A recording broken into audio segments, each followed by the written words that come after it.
안녕하십니까. 뉴스의 이면을 파헤쳐드리는 와이타임즈 정세 분석의 추부길입니다. 중국이 미국 영공을 침범한 정찰 풍선에 대해서 민간용이라 그러면서 미국 당국이 이걸 격추한 것은 지나친 대응이다, 이렇게 반격을 하고 있죠. 이런 가운데 미 국방부의 팻 라이더 대변인은 현지 시간으로 8일 중국의 정찰 풍선은 100% 민간용이 아니다, 이렇게 말을 했습니다. 100% 아니다. 그러면서 이 중국의 공세에 대해서 정면 대응을 하고 나섰습니다. 미국 정부는 중국군이 2018년부터 정찰 풍선을 이용해서 이 다른 나라하고 군사정보 등을 수집해온 것으로 파악했다, 이렇게 전해집니다.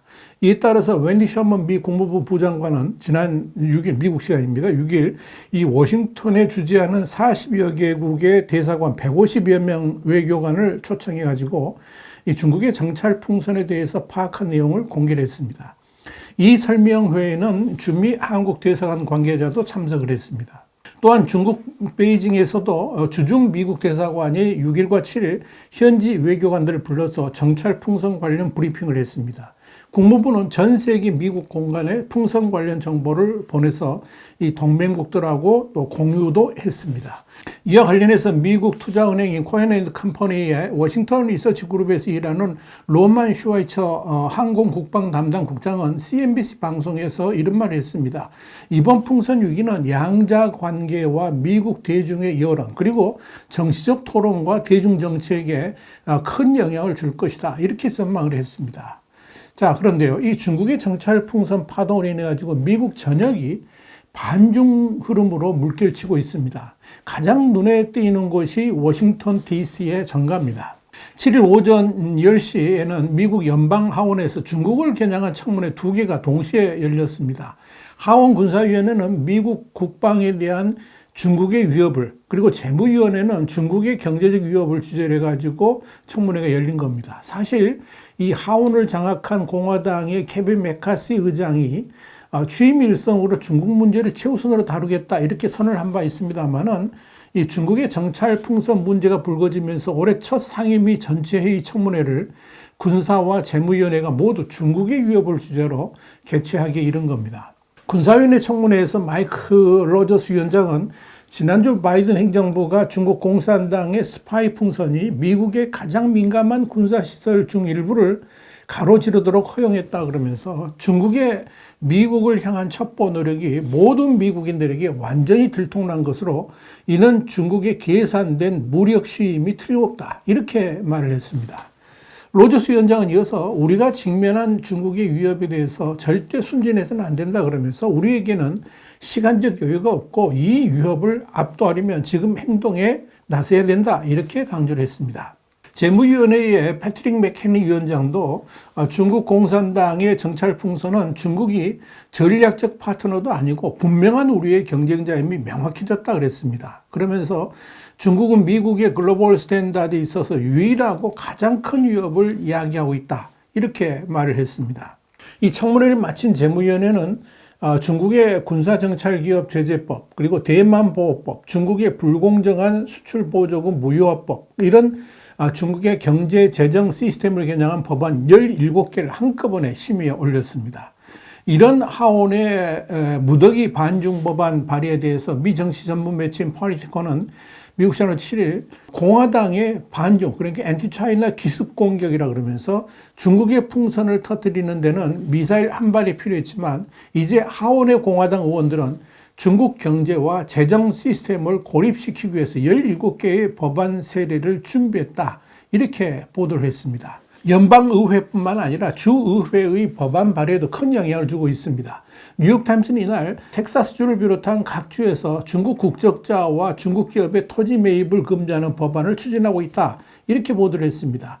이 보도대로 텍사스주에서는 중국과 러시아, 북한, 이란 국적자나 또 기업이 텍사스에서 토지와 주택 같은 부동산을 매입하지 못하도록 금지하는 법안이 발의가 됐습니다. 그런데 이런 반중 법안은 다른 주로도 일파만파 확산되고 있습니다. 차기 대선 후보로 출마 유력한 론 디센티스 플로리다 주지사는 최근에 적국이 재산을 갖는 것을 원하지 않는다라고 주장을 했습니다. 또한 글렌 영킨 버지니아 주지사는 주의회 연설에서 중국 정부와 연관된 위험한 외국 단체들이 농경지를 매입하는 것을 막는 주법을 만들어야 된다라고 의원들에게 촉구를 했습니다. 자, 그런데요, 이 조 바이든 미국 대통령도 미국 시간으로 7일 밤 미국 워싱턴 DC 연방의사당에서 열린 조 바이든 대통령의 취임 후 두 번째 국정연설에서 우리가 지난주 분명히 했듯 만약 중국이 우리 주권을 위협한다면 우리는 나라를 지키기 행동할 것이라 그러면서 중국은 실수하지 말라 이렇게 경고를 했습니다. 바이든 대통령에 이어서 태평양과 대서양 파트너 사이에 다리가 형성돼 있고 미국에 맞서는 이들은 그들이 얼마나 틀렸는지를 배우고 있다 그러면서 미국을 적대해서 배팅하는 것은 결코 좋은 배팅이 아니다라고 경고를 했습니다. 사실 이번 연두교소에서의 바이든 대통령의 발언은 특정 국가를 거론하면서 군사력 사용 가능성까지 내비쳤다는 점에서 아주 이례적이라 할 수 있을 겁니다. 미국을 함부로 시험하려 들어서는 안 되고 만약 안보에 위협을 가한다면 어떤 대응도 마다하지 않겠다 이렇게 경고를 했기 때문에 그렇습니다. 이로써 지난달 14일 바이든 대통령과 시진핑 중국 국가주석과 인도네시아 말리에서의 첫 대면 정상회담 이후에 완화 기미를 보였던 미중 간 갈등은 다시 급속 냉각 모드로 접어들었습니다. 팔리티코는 미국 시간으로 9일 중국의 정찰 풍선이 반중 분위기에 확산을 가져왔다 그러면서 중국에 대해 초강경 입장을 견지하는 것이 국익에 도움이 된다는 분위기가 형성돼 있고 중국의 뻔뻔스러운 대응에 많은 국민들이 분노하고 있다고 보도를 했습니다. 버락 오바마 행정부 당시에 백악관에서 근무를 했던 브렛 브루에는 팔리티코에 이런 말을 했습니다. 당장 니콜라스 번스 중국 주재 대사를 소환하고 워싱턴 주재 중국 대사관의 정보 책임자도 추방해야 된다 그랬습니다. 그러면서 관련자들에 대해서 개별적인 제재가 가해져야 된다라고 주장을 했습니다. 브루에는 특히 이 바이든 대통령 시진핑에게 전화를 걸어서 앞으로 유사한 사건이 발생하면 베이징 지도자들이 폭로하기를 원치 않는 그런 민감한 비밀까지도 공개하겠다라고 유업을 해야 된다라고 목소리를 높였습니다. 팔리티코는 그러면서 미국 내 여론은 바이든 대통령이 중국을 대하는 태도가 아직 약하다고 본다. 그러면서 더 공격적이 한다는 주장이 많다라고 소개를 했습니다. 이렇게 미국 내 여론은 반중으로 하나가 되어서 들끓고 있는 겁니다.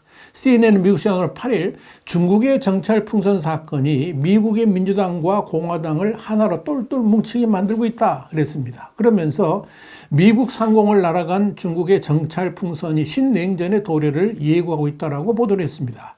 CNN에 이어서 바이든 대통령의 연두교서는 미중 경쟁에 중요한 이정표 역할을 했다 그러면서 지난 20년간 미국의 정책은 세계무역기구 그러니까 WTO 가입을 포함해서 중국을 적대국이 아니라 경쟁국으로 세계 체제에 끌어들이도록 노력을 해왔지만 중국의 엄청난 경제 성장과 점점 더 심해지는 외교적 호전성으로 인해서 많은 미국인들은 이제 그런 접근 방식을 실패로 간주하고 있다고 정리를 했습니다.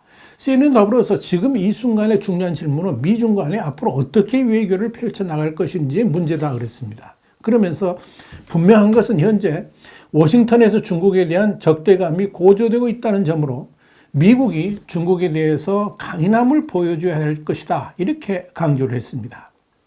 그런데요, 이 중국의 정찰 풍선 문제로 인한 중국 경계령 그리고 반중 정서는 유럽을 포함한 전 세계적으로 확산되고 있습니다. 토니 블링컨 미국 국무부 장관은 미국 시간으로 8일 워싱턴 DC에서 옌스 스톨텐베르크 북대서양 조약국 그러니까 나토 사무총장하고 회담을 가졌습니다. 그리고 회담 후에 진행된 공동 기자회견에서 팩트는 중국이 우리의 주권과 영토를 침해하고 국제법을 위반한 이 무책임한 행동에 관여했다는 것이라 그러면서 우리가 알고 있듯이 중국은 5개 대륙 영토 위로 정찰 풍선을 비행시켰으며 이 사안은 우리만의 문제가 아니다라고 밝혔습니다.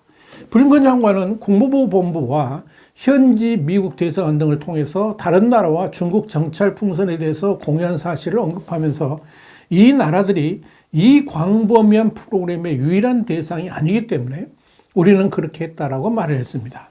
그는 중국의 정찰 풍선에 대해서는 앞으로 수일 내에 더 얘기할 것이 있을 것이라고 예고를 했습니다. 그러면서 우리는 풍선을 회수하기 위해서 노력하면서 거의 매 시간 더 많은 정보를 얻고 있다라고 소개를 했습니다. 스톨텐베르크 사무총장은 중국 정찰 풍선이 유럽 국가에서 비행했느냐 이런 질문에 대해서 미국 상공에서의 중국 정찰 풍선은 수년간 다른 감시 및 정보 플랫폼을 포함해서 새 군사 능력이 투자해온 중국의 행동 패턴을 확인해 줬다라고 밝혔습니다. 결국 이 중국의 정찰 풍선 문제는 단지 미국만의 문제가 아니라 전 세계 화두로 떠올랐고요. 이 중국 경계령과 함께 반중 정서가 확산되는 계기를 맞았습니다. 그리고 신냉전 시대의 도래를 불러왔다라고 할 수가 있을 겁니다. 화이트타임 정세 분석이었습니다. 감사합니다.